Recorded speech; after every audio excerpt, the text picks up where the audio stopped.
आप वो ये नहीं कह रहे हैं कि मुसलमानों के साथ जुल्म हो रहा है, मुसलमानों के साथ ज्यादती हो रही है, फिर मुसलमानों से आप वोट मांगना छोड़ दीजिए। मैं समझता हूं कि ये अब तो मुसलमानों को पूरे मुल्क के सतह पे तय करना चाहिए। जो सेकुलर पार्टी हमारी हिमायत पे सामने नहीं आएगी, हम उनके हक में वोट नहीं करेंगे। राजस्थान के अंदर पहलू खान को मारा गया, अफराजुल को मारा गया, यहीं इसी गांव के अंदर एक और बच्चे को मारा गया, लेकिन ये सिलसिला चल ही रहा है। इसको रोकने की कोई कोशिश नहीं हो रही है। जब तक ये रवैया बदलेगा नहीं हुकूमत का, सेकुलरिज्म का नाम लेते हैं, उनको दोबारा इख्तियार में ला दिया जाएगा, ये पॉसिबल नहीं होगा। ये रवैया जो है टॉलरेबल नहीं है और ये कांग्रेस को समझ लेना चाहिए। अगर ये रवैया रहा तो ये समझना कि बीजेपी को हराने के लिए कांग्रेस की हिमायत की जाएगी, तो अब ये भूल जाए। क्या हिंदू राष्ट्र से मुराद क्या है? क्या वो हिंदू राष्ट्र ये सेकुलर डेमोक्रेटिक कंट्री से बेहतर होगा? तो एक बात ये, क्या हिंदू राष्ट्र के अंदर दलितों के साथ वही अत्याचार होगा जो पहले होता रहा है? उसी तरह से वर्ण आश्रम के निजाम के तहत लोगों को बांटेंगे आप? कॉन्स्टिट्यूशन पे ओथ लेकर इख्तियार में आते हैं और आप कॉन्स्टिट्यूशन को बदलने की बात करते हैं, उसके बाद दूसरा वो लाने की कोशिश करते हैं। तो ये बिल्कुल देश के साथ गद्दारी है, देश के साथ जो है बहुत बड़ा अन्याय है।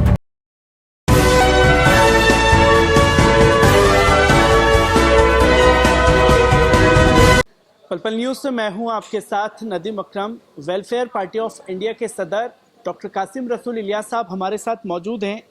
सर, अभी हाल ही में आप घाटमिका होकर के आए नासिर जुनैद के घर पर, जिस तरीके की तस्वीरें सामने आ रही हैं, क्या हकीकत है वहाँ की? क्योंकि अब पुलिस प्रशासन जो परिवार वाले प्रोटेस्ट पर बैठे हैं उन्हीं को नोटिस भेज रहा है।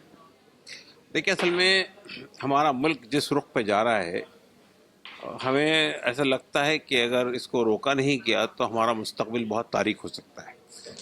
बात यह है कि जिन लोगों ने बच्चों को लिंच किया, उसके बाद उनको जला दिया बेदर्दी के साथ में, आज उनकी हिमायत में लोग खड़े हुए हैं। आज उनकी हिमायत में पॉलिटिकल पार्टीज खड़ी हुई हैं। आज उनकी हिमायत में जो है पंचायतें हो रही हैं हरियाणा के अंदर में, और जो लोग उसका प्रोटेस्ट कर रहे हैं उनको वहाँ से उठाने की कोशिश की जा रही है।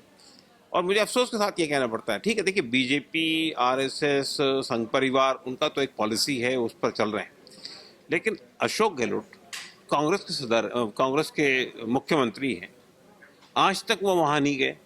जिन बच्चों को जला दिया गया, उनके स्टेट के जिन बच्चों को जला दिया गया, वहाँ तक उनको जाने की तौफीक नहीं हुई है।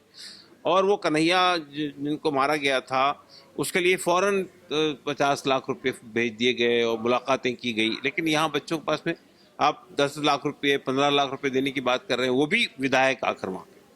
मेरा कहना ये है कि ये रवैया जो है टॉलरेबल नहीं है और ये कांग्रेस को समझ लेना चाहिए। अगर ये रवैया रहा तो ये समझना कि बीजेपी को हराने के लिए कांग्रेस की हिमायत की जाएगी, तो अब ये भूल जाएं। मुसलमानों के पास में भी ऑप्शन अवेलेबल है, और नहीं हुआ तो कोई फर्क नहीं पड़ता है। अगर बीजेपी और आपके शासन में कोई फर्क नहीं है तो फिर किस लिए ज़रूरत है आपको रखने की? तो ये जो रवैया है कांग्रेस पार्टी का या राजस्थान की हुकूमत का, ये रवैये में अगर बदलाव नहीं हुआ और अगर उन्होंने उन लोगों को गिरफ्तार नहीं किया जो इसके कल्प्रिट हैं, और बच्चों को के वालिदैन के उनके घर वालों को सही से कंपनसेशन नहीं दिया गया, हमने तो ये मुतालबा की कि 1-1 करोड़ रुपये दिया जाए लोगों, तो नहीं दिया गया ना, तो फिर ये समझ लीजिए कि इससे पहले राजस्थान के अंदर पहलू खान को मारा गया, अफराजुल को मारा गया, यहीं इसी गांव के अंदर एक और बच्चे को मारा गया, लेकिन ये सिलसिला चल ही रहा है। इसको रोकने की कोई कोशिश नहीं हो रही है।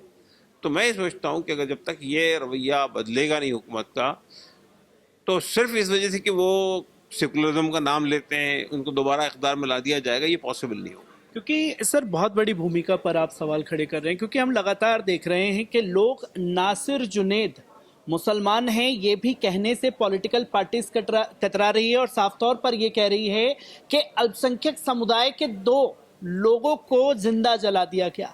जो अल्पसंख्यक समुदाय और मुस्लिम के फेर को बताने की कोशिश कर रही है और मुसलमान की आइडेंटिटी को छुपाने की कोशिश की जा रही है, वो देश के लिए असल में कितनी खतरनाक होगी आगे चल? नहीं, बहुत गलत बात है भाई। जिस समुदाय के लोग मारा गया, उनका नाम लेने में आपको क्या आपत्ति है? पूरे मुल्क जानता है, पूरी दुनिया जानती है, आपके ना लेने से क्या फर्क पड़ने वाला है? तो ये बात, ये निफाक है, मुनाफिकत है, ये हिपोक्रेसी है। तो ये अगर आप ये नहीं कह रहे हैं कि मुसलमानों के साथ जुल्म हो रहा है, मुसलमानों के साथ ज्यादती हो रही है, फिर मुसलमानों से आप वोट मांगना छोड़ दीजिए। मैं समझता हूं कि ये अब मुसलमानों को पूरे मुल्क के सतह पे तय करना चाहिए। जो सेकुलर पार्टी हमारी हिमायत में सामने नहीं आएगी, हम उनके हक में वोट नहीं करेंगे।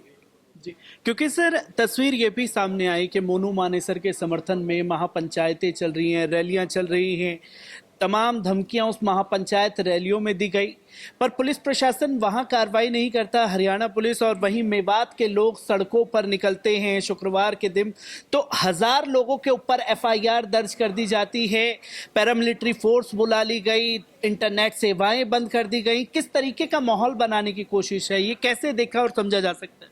देखिए, असल में बीजेपी जिस रुख पर इस मुल्क को ले जाने की कोशिश कर रही है, अगर वो पूरी दुनिया की आंखों में धूल झोंकना चाहती है, वो समझती है कि यहाँ पर एक पर्टिकुलर समुदाय को आप टारगेट करेंगे, उसकी ज़िंदगी दोभर कर देंगे, उसके सिटीजनशिप को चैलेंज करेंगे, उसके मदरसों को बंद कर देंगे, उसके बच्चों की लिंचिंग के वाक़यात होंगे, उसके बाद आप विश्व गुरु बनने की कोशिश करेंगे दुनिया के अंदर, उसके बाद जो है आप ये बताने की कोशिश करेंगे हम बहुत टॉलरेंट है। ये तो कोई, यानी आज का ज़माने में कोई चीज़ छुपती तो नहीं है ना, सब चीज़ें पब्लिक में आ जाती है। तो ये देश का नाम बदनाम कर रहे हैं ये लोग। यानी अब तक के हमारे देश के बारे में ये बात कही जाती थी कि भाई इतनी भाषाएं हैं, इतने मज़हब हैं, इतने कल्चर हैं, इसके बावजूद भी लोग साथ रहते हैं। लेकिन इन लोगों ने आने के बाद जो हालात ख़राब किए हैं मुल्क के, वोट बैंक की पॉलिटिक्स के अंदर जो है, जिस तरह से पोलराइज किया जा रहा है सोसाइटी को, जिस तरह से लोगों को मारा जा रहा है, जिस तरह से नफरत के मुजाहरे हो रहे हैं, जिस तरह से आप यानी नस्ल कुशी की, जेनोसाइड की बातें कर रहे हैं, जिस तरह से आप बलात्कार की बातें कर रहे हैं, अलग बातें कर रहे हैं, तो ये समझना कि सिर्फ आज एक समुदाय को परेशान किया जा रहा है तो बाकी लोग बचे रहेंगे, ये बिल्कुल गलत ख्याल है। जो गुंडे बदमाश होते हैं वो किसी के नहीं होते हैं, वो आज हमारे खिलाफ है, कल आपके खिलाफ है। सर एक आखिरी सवाल आपसे मैं लेना चाहूँगा, क्योंकि खालिद सैफी को गिरफ्तारी को 3 साल हो चुके हैं, साथ ही साथ उमर खालिद भी जेल में है।